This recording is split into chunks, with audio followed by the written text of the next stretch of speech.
clasping them alternately to her bosom, with attitudes expressive of distraction, which Miss Petowker herself might have copied.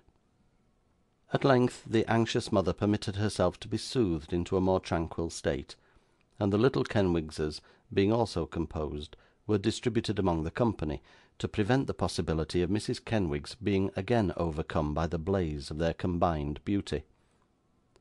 This done, the ladies and gentlemen united in prophesying that they would live for many, many years, and that there was no occasion at all for Mrs. Kenwigs to distress herself, which, in good truth, there did not appear to be, the loveliness of the children by no means justifying her apprehensions. 'This day 8 year,' said Mr. Kenwigs, after a pause. 'Dear me! Ah!'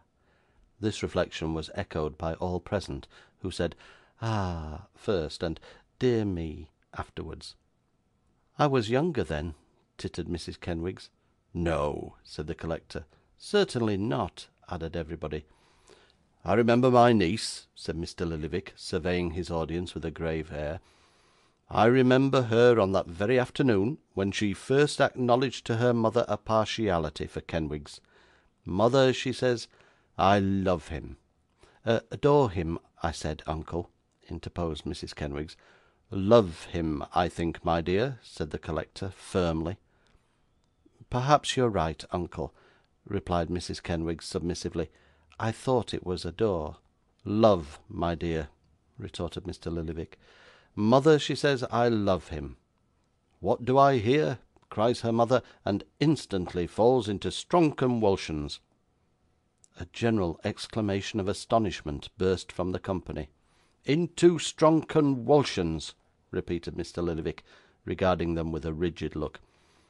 "Kenwigs will excuse my saying, in the presence of friends, that there was a very great objection to him, on the ground that he was beneath the family, and would disgrace it. You remember, Kenwigs?"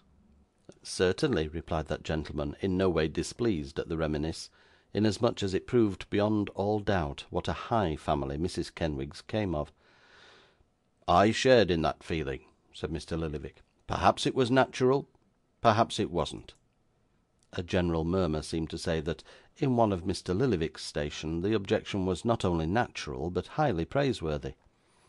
"I came round to him in time," said Mr. Lillyvick. "After they were married, and there was no help for it, I was one of the first to say that Kenwigs must be taken notice of. The family did take notice of him in consequence, and on my representation, and I am bound to say, and proud to say, that I have always found him a very honest, well behaved, upright, respectable sort of man. Kenwigs, shake hands." "I am proud to do it, sir," said Mr. Kenwigs. "So am I, Kenwigs," rejoined Mr. Lillyvick. "A very happy life I have led with your niece, sir," said Kenwigs. "It would have been your own fault if you had not, sir," remarked Mr. Lillyvick. "Morleena Kenwigs," cried her mother at this crisis, much affected, "kiss your dear uncle." The young lady did as she was requested, and the 3 other little girls were successively hoisted up to the collector's countenance, and subjected to the same process, which was afterwards repeated on them by the majority of those present.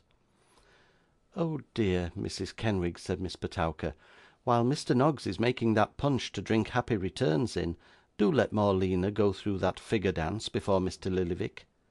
"No, no, my dear," replied Mrs. Kenwigs, "it will only worry my uncle." "It can't worry him, I'm sure," said Miss Petowker. "You will be very much pleased, won't you, sir?" "That I'm sure I shall," replied the collector, glancing at the punch mixer. "Well then, I'll tell you what," said Mrs. Kenwigs. "Morleena shall do the steps, if uncle can persuade Miss Petowker to recite us the Blood Drinker's Burial afterwards." There was a great clapping of hands and stamping of feet at this proposition, the subject whereof gently inclined her head several times in acknowledgment of the reception. "You know," said Miss Petowker reproachfully, "that I dislike doing anything professional in private parties." "Oh, but not here," said Mrs. Kenwigs. "We're all so very friendly and pleasant, that you might as well be going through it in your own room. Besides, the occasion—" "I can't resist that," interrupted Miss Petowker. "Anything in my humble power I shall be delighted to do." Mrs. Kenwigs and Miss Petowker had arranged a small programme of the entertainments between them, of which this was the prescribed order; but they had settled to have a little pressing on both sides, because it looked more natural. The company being all ready, Miss Petowker hummed a tune, and Morleena danced a dance, having previously had the soles of her shoes chalked with as much care as if she were going on the tight-rope. It was a very beautiful figure, comprising a great deal of work for the arms, and was received with unbounded applause. 'If I was blessed with a child,' said Miss Petowker, blushing, 'of such genius as that, I would have her out of the opera instantly.' Mrs. Kenwigs sighed, and looked at Mr. Kenwigs, who shook his head, and observed that he was doubtful about it. 'Kenwigs is afraid,' said Mrs. K. 'What of?' inquired Miss Petowker. 'Not of her failing?' 'Oh no,' replied Mrs. Kenwigs; 'but if she grew up what she is now, only think of the young dukes and marquises.' 'Very right,' said the collector. 'Still,' submitted Miss Petowker, 'if she took a proper pride in herself, you know.' 'There's a good deal in that,' observed Mrs. Kenwigs, looking at her husband. 'I only know,' faltered Miss Petowker, 'it may be no rule to be sure, but I have never found any inconvenience or unpleasantness of that sort.' Mr. Kenwigs, with becoming gallantry, said that settled the question at once, and that he would take the subject into his serious consideration. This being resolved upon, Miss Petowker was entreated to begin the blood drinker's burial; to which end that young lady let down her back hair, and taking up her position at the other end of the room, with the bachelor friend posted in a corner to rush out at the cue, 'In death expire,' and catch her in his arms when she died raving mad, went through the performance with extraordinary spirit, and to the great terror of the little Kenwigses, who were all but frightened into fits. The ecstasies consequent upon the effort had not yet subsided, and Newman, who had not been thoroughly sober at so late an hour for a long, long time, had not yet been able to put in a word of announcement that the punch was ready, when a hasty knock was heard at the room door, which elicited a shriek from Mrs. Kenwigs, who immediately divined that the baby had fallen out of bed. 'Who is that?' demanded Mr. Kenwigs sharply. 'Don't be alarmed, it's only me,' said Crowl, looking in his nightcap. 'The baby is very comfortable, for I peeped into the room as I came down, and it's fast asleep, and so is the girl, and I don't think the candle will set fire to the bed curtain unless a draught was to get into the room. It's Mr. Noggs that's wanted.' 'Me?'